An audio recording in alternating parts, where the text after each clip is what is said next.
Kalaulah Petrus Shitemi ni bermain pada separuh akhir pertama, itu keputusan dia mungkin akan jadi lain. Mungkin.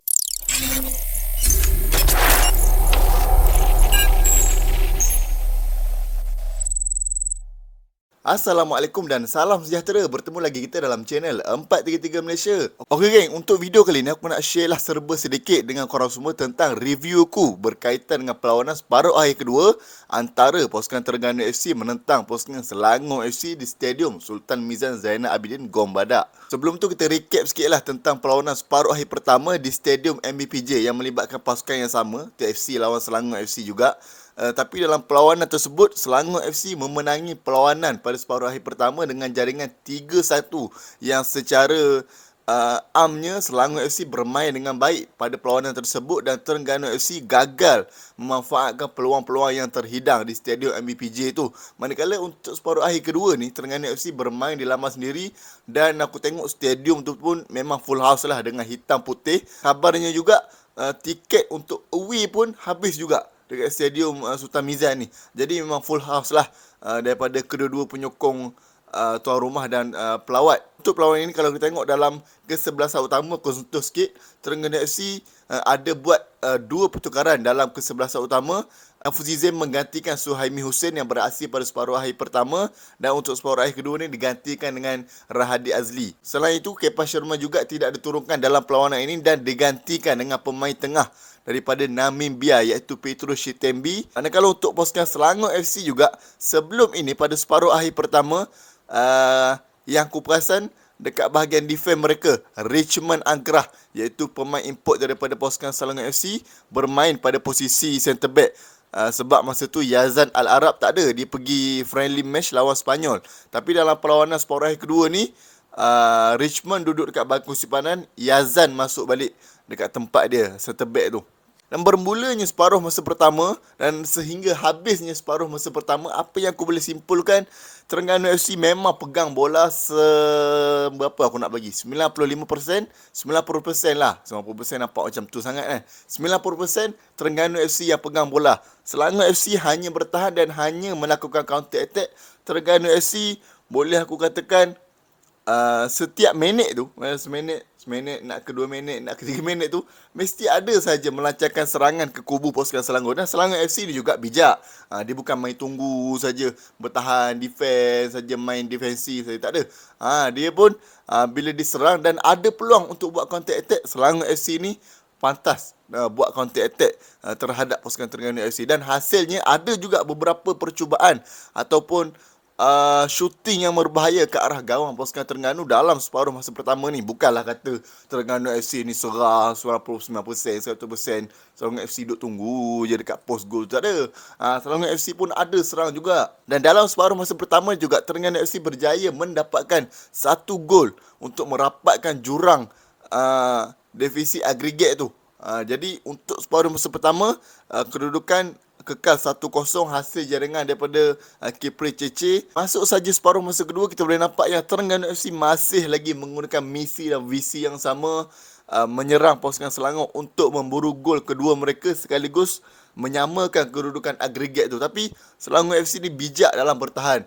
Dia kalau boleh dia nak buang je, dia nak buang je bola. Tapi macam yang aku cakap juga tadilah, separuh sama macam separuh masa pertama, kalau dia orang ada peluang, dia orang akan serang. Hasilnya ada beberapa percubaan daripada Brandon Gunn, Mukhairi Ajmal, Hetet Aun, pemain sayap kecil daripada Myanmar tu, Kayon, untuk menghasilkan jaringan buat Selangor. Tapi ketumpulan jentera hadapan pasukan Selangor ni mengakibatkan Selangor terpaksa pulang tanpa jaringan lah dalam perlawanan ini. Dalam separuh masa pertama pun tak ada jaringan juga antara kedua-dua pasukan. Walaupun Terengganu FC ni menyerang, pasukan Selangor membuat counter attack, melancarkan asakan, serangan, pemain Selangor hanya bertahan. Tapi ketumpulan ataupun ketakasan, kekebalan benteng pertahanan pasukan Selangor FC ni menidakkan perkara-perkara tu semua. Jadi Terengganu FC terpaksa berpuas hati.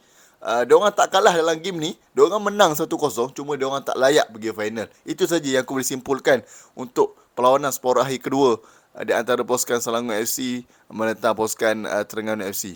Dan kalau ditanya kepada aku, siapakah pemain terbaik antara kedua-dua pasukan ni? Okey, untuk pasukan Terengganu sudah semestinya aku memilih pemain yang menggantikan penyerang Terengganu FC, yang menggantikan Kepa Sherman dalam perlawanan ini, iaitu Petrus Shitembi.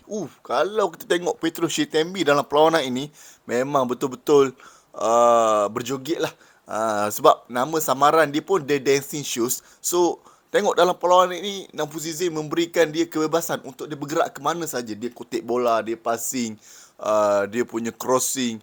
Yang aku paling suka dia punya crossing lah. Yang aku paling suka dia punya crossing. Memang lain daripada yang lain. Sedap tengok.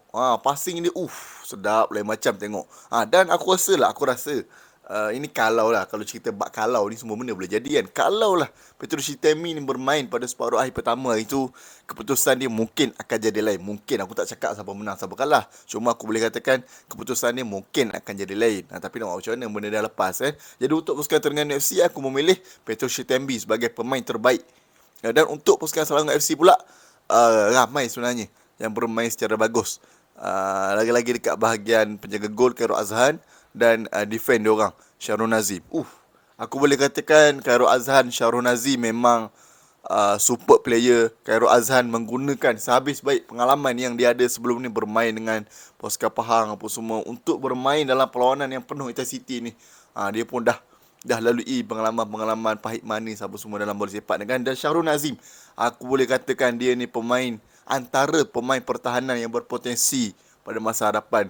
Syarul Nazim ni kalau dia teruskan lagi dia punya kecemerlangan, prestasi performa dia macam ni, masa depan dia cukup cerah lah. Dan untuk pasukan Selangor FC, sembang, aku pilih Syarul Nazim sebagai pemain terbaik untuk Selangor FC dalam perlawanan ini. Dan selepas tamatnya perlawanan ini, maka sahlah pasukan Selangor FC ni layak ke final menentang pasukan JDT, tak silap aku pada hari Sabtu nanti kot. Dan apa yang aku boleh katakan, Selangor FC perlu memperbaiki segala segi aspek.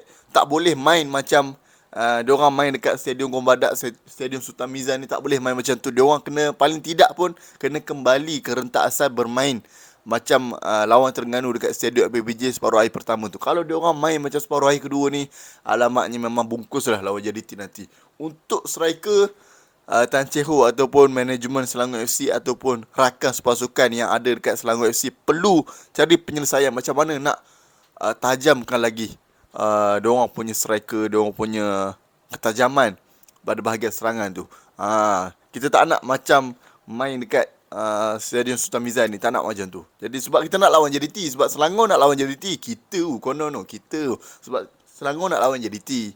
So kena sempurnalah dari segala segi aspek yang ada.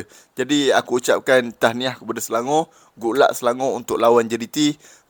Selangor dalam misi mengejar misi ke Asia dan misi 34 mereka dalam Piala Malaysia. Aku ucapkan good luck menentang pasukan JDT. Semoga kejayaan berpihak kepada pasukan anda. Bukan aku minta JDT kalah, tapi ucapkan juga good luck kepada pasukan JDT menentang pasukan Selangor. Semoga kedua-dua pasukan ini memperolehi kejayaan lah.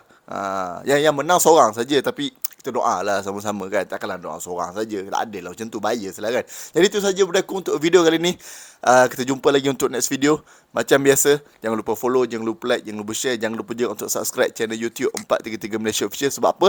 Sebab ini channel YouTube baru dan perlukan sokongan daripada anda semua. Kalau anda yang tak sokong kami, siapa lagi nak sokong kami? Kita jumpa untuk next video. Assalamualaikum.